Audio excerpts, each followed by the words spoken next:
juga organ hijau yang berfungsi sebagai tempat utama untuk proses fotosintesis. Organel ini mengandung pigmen seperti klorofil yang menyerap energi cahaya untuk diubahnya menjadi energi kimia. Selanjutnya ada struktur. Yang pertama itu ada membran luar. Membran luar itu untuk pelindung permeabel terhadap molekul kecil. Selanjutnya ada membran dalam untuk mengatur keluar masuknya zat. Yang ketiga ada stroma. Cairan di dalam kloroplast itu tempat reaksi gelap fotosintesis. Selanjutnya ada tilakoid, kantong pipih berisi klorofil atau pigmen hijau. Selanjutnya ada granat, tumpukan tilakoid yang meningkatkan efisiensi penyerapan cahaya. Yang terakhir ada DNA dan ribosom. Kloroplast punya DNA sendiri dan dapat membuat proteinnya sendiri. Selanjutnya adalah fungsi dari kloroplast. Yang pertama adalah tempat untuk proses fotosintesis, yaitu mengubah karbon dioksida dan juga air menjadi glukosa dan juga oksigen dengan cahaya matahari. Yang kedua, menghasilkan energi kimia ataupun glukosa untuk sel tumbuhan. Yang ketiga, membantu sintesis asam amino, asam lemak, dan juga pigmen. Yang keempat adalah sintesis protein, mengandung DNA, RNA, dan juga ribosom untuk menghasilkan protein yang dibutuhkan oleh kloroplast. Yang kelima, untuk menyimpan energi dalam bentuk pati ataupun cadangan makanan. Baik, selanjutnya saya akan menjelaskan tentang plastik. Plastik atau plasida adalah golongan organik kecil yang mengandung pigmen atau glukosid dan ditemukan di dalam sitoplasma. Plasida memiliki membran dada dan ada ribosom sendiri, mirip dengan mitokondria pada sel hewan. Plasida dapat ditemukan di seluruh tumbuhan dan organisme lain.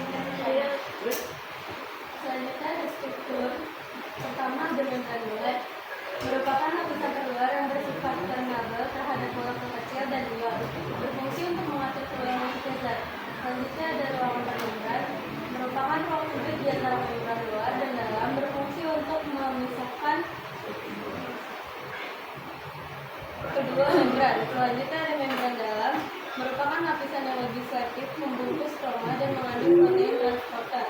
Selanjutnya ada stroma, merupakan matriks cairan di dalam membran dalam, tempat terjadinya reaksi gelap fotosintesis atau siklostasis. Selanjutnya ada sistem membran tilakoid, merupakan struktur seperti dalam pipih yang berbentuk membentuk granat, tempat terjadinya reaksi trans fotosintesis. Selanjutnya ada lumen tilakoid, merupakan ruang di dalam tilakoid yang berisi pigmen dan protein fotosintesis. Selanjutnya ada granul, merupakan tumpukan tilakoid dalam kloroplast.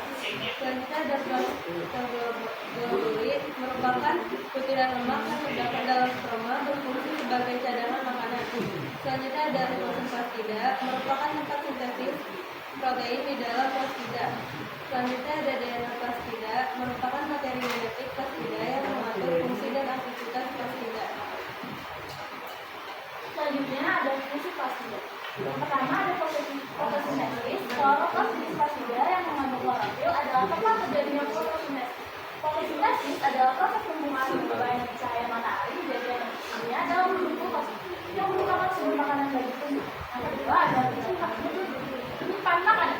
Plastida khususnya leukoplast berfungsi menyimpan berbagai jenis makanan. Amiloplast menyimpan pati, elaioplast menyimpan lemak, dan proteinoplast menyimpan protein. Yang ketiga adalah penghasilan. Leukoplast adalah plastida yang mengandung pigmen seperti karotenoid yang memberikan warna pada bunga, buah, dan warnanya. Warna-warna ini membantu penarik hewan untuk membantu penyerbukan atau penyebaran biji. Yang keempat ada sintesis asam lemak dan terpek. Plastida juga terlibat dalam sintesis asam lemak dan terpek yang penting untuk pertumbuhan dan perkembangan sel tumbuhan. Yang kelima adalah peran dalam reproduksi. Plastida berperan dalam penyimpanan makanan dan perubahan warna pada organ reproduksi seperti bunga yang menarik serangga untuk membantu penyerbukan. Selanjutnya ada peroxisom. Peroxisom adalah organel sel yang dibungkus oleh membran tunggal berisi enzim-enzim oksidatif yang berfungsi untuk memecah zat beracun dan metabolisme lemak. Organel ini mengandung enzim-enzim oksidatif seperti katalase dan oksidase yang membantu mengurai hidrogen peroksida atau H2O2. Senyawa toksik bagi sel menjadi air dan oksigen. Selanjutnya ada struktur dari peroxisom. Yang pertama ada membran tunggal. Membran tunggal adalah membran lipid bilayer yang mengelilingi peroksisom, memisahkan isi peroksisom dari sitoplasma, mencegah zat berbahaya seperti H2O2 merusak sel. Kedua, ada matriks peroksisom atau isi di dalamnya, yaitu mengandung berbagai enzim oksidatif seperti katalase, menguraikan H2O2 menjadi air dan oksigen. Kemudian urat oksidase dan oksidase lainnya terlibat dalam metabolisme lipid dan detoksifikasi. Yang ketiga, ada kristaloid atau pada beberapa peroksisom, yaitu merupakan bagian padat dalam matriks yang tampak seperti kristal, tidak selalu ada. Kemudian mengandung enzim dalam konsentrasi tinggi. Fungsi peroksisom. 1. Metabolisme lipid. Memecah asam lemak rantai sangat panjang melalui beta oksidasi, membantu pembentukan plasma logen lipid penting pemanggaran dan sistem saraf. 2. Detoksifikasi. Menetralisir senyawa beracun seperti hidrogen peroksida atau H2O2 menggunakan enzim katalase.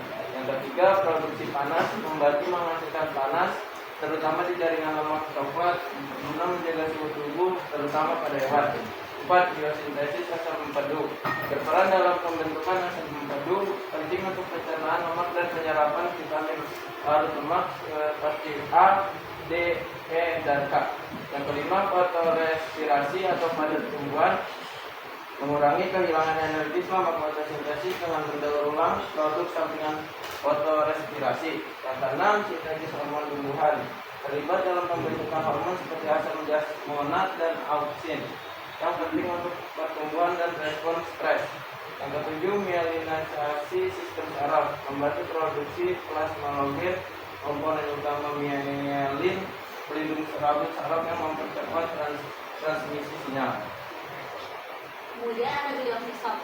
Glioksisom adalah organel sel yang termasuk dalam kelompok peroksisom khusus dan hanya ditemukan pada sel tumbuhan, terutama pada biji yang sedang berkecambah. Fungsi glioksisom berfungsi mengubah lemak menjadi gula selama perkecambahan biji melalui proses beta oksidasi dan siklus glioksilat. Selanjutnya ada struktur.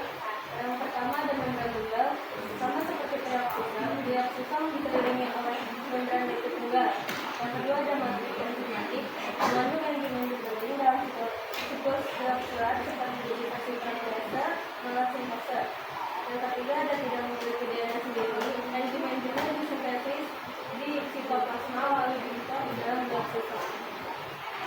Selanjutnya ada fungsi dari glioksisom. Yang pertama itu untuk mengubah lemak menjadi gula, mengkonversi asam lemak dari cadangan lemak menjadi karbohidrat atau glukosa melalui siklus glioksilat dan gluconeogenesis. Yang kedua ada menyediakan energi awal untuk pertumbuhan, sangat penting bagi biji berkecambah yang belum bisa fotosintesis. Glukosa hasil glioksisom dapat dipakai untuk pertumbuhan embrio tanaman. Yang ketiga ada oksidasi asam lemak, sama seperti peroksisom. Glioksisom juga melakukan beta oksidasi mengubah asam lemak menjadi energi atau dalam bentuk sukrosa. Sekian presentasi dari kelompok kami. Kurang lebihnya mohon maaf. Wassalamualaikum warahmatullahi wabarakatuh.